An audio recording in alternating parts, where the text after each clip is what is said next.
number 6, we lead from the front, an invitation.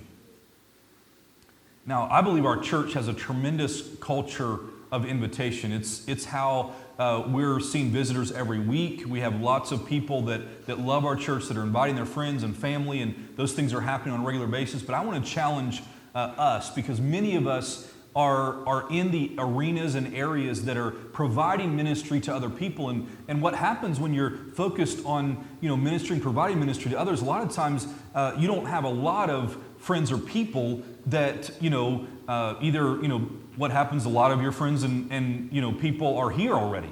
And so a lot of us aren't necessarily having lots of relationships outside of our church to invite people. But I want to encourage us, we should be inviting everyone that we possibly can to our church.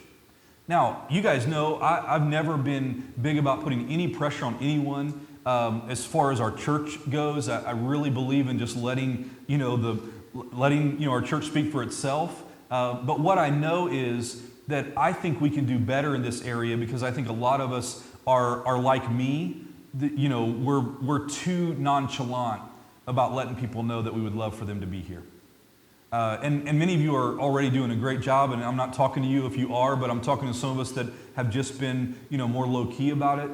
There was a time and season where, Amy and I had a lot of different friends that were not a part of our church, and I remember one person that ended up coming to our church after like a year. They said, we never knew you were a pastor, and I was like, good, that's exactly how I wanted it, because.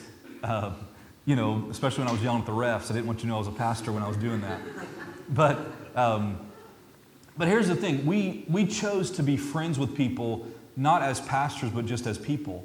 And I think that goes a long way. It values people, and so we don't build relationships with people based on the leadership role that we have. We just try to be a friend to people. I think that's valuable, but I think that we certainly shouldn't expect people to invite more than we do. In other words, I want to challenge us, even over the course of this next season, and there's lots of things going on. I want us just to pray and ask God, who would you lead me to reach out to? And what could that look like for me to help them find a place that they belong? And so we can do that personally as well as do that together as a church, and I think we can and we should. We certainly, around here, it's very well, just very well known that everyone is welcome around here. We've set that stage, and I just believe people come when they feel loved. People return when they feel loved. We've had people tell us even recently, man, this is the friendliest church that I've ever come in contact with. And I feel like that's loud and clear, but I also think that there's lots of people in our community and all around this area that just still have no idea who our church is or who we are. And so and then I want to encourage us, but also others, don't stop with invitation. Be a bringer. And I don't know what this looks like for you, but sometimes, it's just a win if you can get your whole family to church, and nobody killed each other, right? But let's look at, how can we make it possible? There's been different times where we've crossed, people that say, hey, I just need a ride.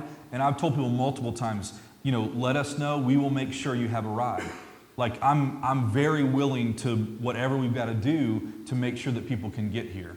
And I know you have the same priorities, but let's just be aware, our goal isn't just to serve and do what we do in leadership. Our goal is to reach people personally as well as a church, right?